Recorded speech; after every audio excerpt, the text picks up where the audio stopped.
wabarakatuh. Hari ini kita akan melanjutkan pelajaran selanjutnya. Yang kemarin kalian sudah belajar tentang pengumpulan sisi datar.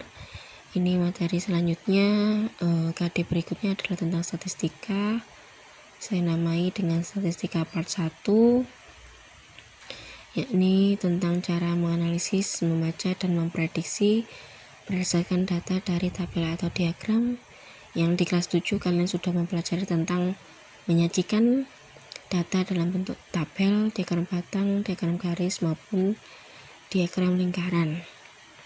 Dan di kelas 8 ini kalian diajari kalau ada data-data seperti itu, bagaimana kalian caranya untuk menganalisis, membaca, dan memprediksi apa saja yang disajikan dalam tabel tersebut atau diagram tersebut. Ini contohnya yang pertama. Diagram di bawah ini menunjukkan data penjualan beberapa jenis televisi di toko elektronik Wawan Jaya Makmur pada bulan Januari. Nah, ini banyak TV yang terjual sama merek TV-nya ya. Dalam diagram garis, pertanyaannya pada bulan tersebut TV merek apa yang terjual paling banyak dan paling sedikit. Nah, sebentar saya atur dulu ini pointernya. Ya. Itu kalau kita lihat sebentar ya. Nah, kalau kita lihat diagram garis, kalau disuruh mencari paling banyak berarti kita lihat garis yang paling tinggi atau naik kayak gitu. Nah, sedangkan kalau paling sedikit ya berarti kita cari garis yang menurun kayak gitu, landai ke bawah. Nah, itu yang paling tinggi itu adalah di D. Kalau kita lihat D itu paling banyak ya, berarti paling banyak terjual sekitaran 20, 21, 22 merek TV. Nah, itu yang paling banyak di merek D. Sedangkan kalau paling sedikit itu ada 2 kalau ini, kalau kita lihat. Nah, yang pertama yang A itu paling tinggi, yang paling rendah ya. Itu ada 10, 11, 12 yang terjual, E juga 12, maka yang paling sedikit adalah di merek A sama E. Kemudian yang berikutnya yang B, berapa total TV yang terjual pada toko tersebut berdasarkan diagram di atas. Otomatis kita ini satu-satu ya, itu 12, yang B 20, yang C 16, yang D tadi 22, yang E 12, dan yang F itu adalah 18.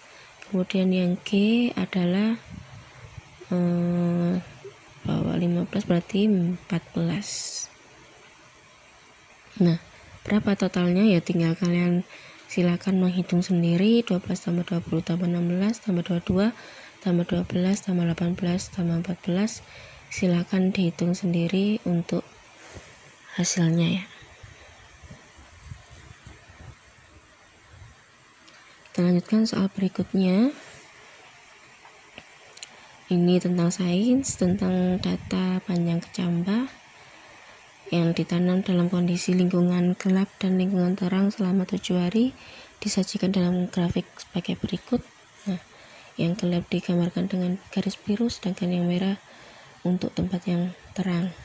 Kapan selisih panjang kecambah yang diletakkan di tempat gelap dan terang menjadi 7,6? Bagaimana kalian menentukannya? Ya, otomatis selisih berarti dikurangi angka yang terbesar dikurangi angka terkecil. Kita lihat dari perharinya. Kita coba dari hari yang pertama itu untuk yang gelap 1,1, untuk yang terang 1,2, berarti kita cari selisihnya. Angka yang terbesar 1,2 dikurangi 1,1 adalah 0,1.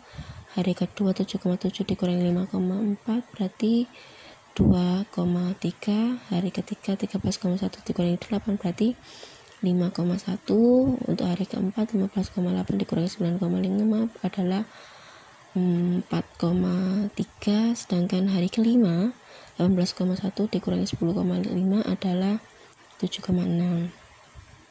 Nah, berarti jawabannya adalah ya di hari kelima. Bagaimana cara menentukannya? Ya tadi sudah saya jelaskan bahwa kita hitung selisih dari hari per harinya sampai ketemu selisih sebesar 7,6. Kemudian yang B, jika kalian ingin menanam kecamba, manakah yang akan kalian pilih? Menanam kecamba di tempat yang gelap dengan pertumbuhan yang lebih cepat, atau di tempat terang dengan pertumbuhan yang lebih lambat? Jelaskan jawaban kalian. Ini open-ended ya, jadi kalian boleh memilih di gelap ataupun yang terang. Yang jelas di sini tidak ada yang salah, tapi harus penjelasannya harus logis.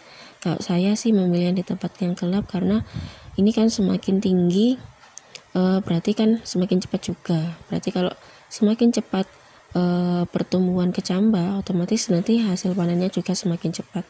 Maka saya memilih menanam kecamba di tempat yang gelap. Kalau kalian memilih di tempat terang, ya jelaskan dengan jawaban yang logis dari kalian. Kita lanjut di soal berikutnya. Tabel di samping menunjukkan album-album pada file musik di dalam flash disk milik Greta. Dia ingin menambahkan file data buku ajar baru yang berkapasitas 750 MB tersebut. Akan tetapi dia hanya ingin menghapus beberapa file musik miliknya dengan syarat maksimal 3 album pada file musik miliknya yang dihapus. Apakah mungkin bagi Greta untuk memasukkan file data buku ajar baru ke dalam flash disknya? Jelaskan jawabanmu. Nah, di sini dia buku ajar baru itu besarnya 750 MB. Sedangkan Greta harus menghapus 3 file musiknya. Ini semuanya album-album itu adalah file musik. Nah, keseluruhan ini adalah kapasitas flash disknya Greta. Nah, dia akan menghapus 3 file musik, berarti dia cari aja yang terbesar, yakni yang C, E, kemudian yang F. Nah, apakah cukup? Kita jumlah aja 125 tambah 152 ditambah 95 adalah 2 -1 adalah 7, 372. Nah, itu ternyata kurang dari 750 MB. Nah, tadi pertanyaannya, mungkinkah dia memasukkan file data buku ajar dalam basisnya? Jawabannya ya tidak mungkin. Alasannya apa? Alasannya ya tadi sudah saya jelaskan ya, dia kurang ya, kapasitas file flash disknya kurang meskipun dia menghapus 3 file musik yang besar-besar sekalipun. Itu ya. Ya, itu tadi 372 kurang dari 750, otomatis ya tidak mungkin. Lanjut ke soal yang berikutnya. Diagram di samping ini menunjukkan file yang terdapat di dalam flash disk milik Greta yang berkapasitas 4 GB setara dengan 4000 MB. Flash disk tersebut diisi dengan file musik, foto, dan buku ajar matematika dan data lainnya. Yang A, jika Greta ingin menambahkan file data buku ajar baru yang berkapasitas 750 MB, apakah kapasitas flash disk milik Greta masih mencukupi? Jelaskan.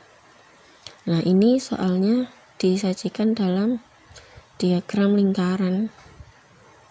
Ya, diagram lingkaran otomatis kelas 7 sudah dijelaskan untuk membedakan data satu dengan yang lain. Kalau ini berarti kita lihat dulu flash disk yang kosong itu filenya adalah 10%. Kalau kita memasukkan data ya kita lihat dulu kapasitas flash disk kita mencukupi atau tidak. Kalau yang kosong mencukupi sama dengan atau lebih dari, maka ya bisa dimasukkan. Kalau kurang dari 750 MB otomatis tidak bisa. Nah, kita hitung dulu yang kosong 10% dari keseluruhan ini berapa megabyte. Kita hitung berarti 10/100 kali 4000 sama dengan 4000 tadi dari keseluruhan flash disk ini ya. 4000 dibagi 100 adalah 40 kali 10 adalah 400 MB. Jadi yang kosong ini adalah 400 MB, sedangkan file data buku ajar baru yang berkapasitas 750 ini Nggak mungkin ya, karena yang kosong adalah 400 MB. Jadi jawabannya adalah tidak mungkin. Yang B, jika data ingin menghapus file foto, file data buku ajar, dan file data lainnya di flash disknya, ini ndak usah.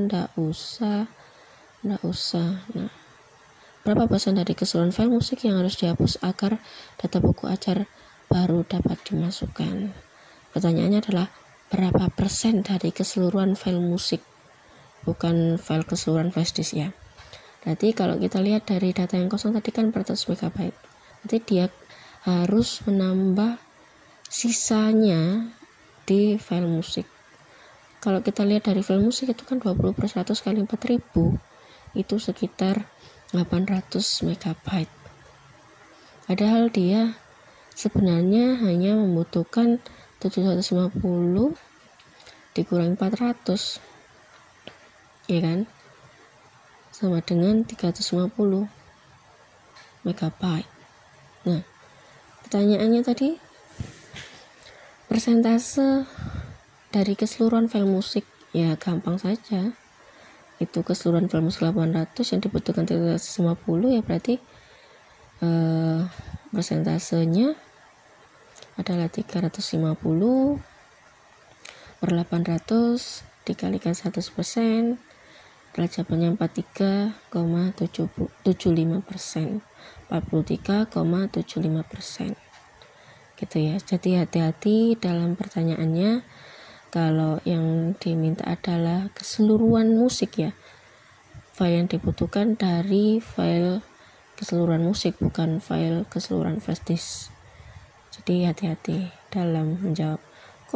Kok ini lebih besar dari 20%, ya otomatis tadi yang ditanya adalah dari file keseluruhan musiknya. Semoga bermanfaat, semangat belajar, semangat motivasinya tetap dijaga. Selamat belajar dari rumah, beribadah dari rumah. Kita harus tetap kuat menghadapi pandemi ini. Semoga bermanfaat materi ini. Terima kasih. Wassalamualaikum warahmatullahi wabarakatuh.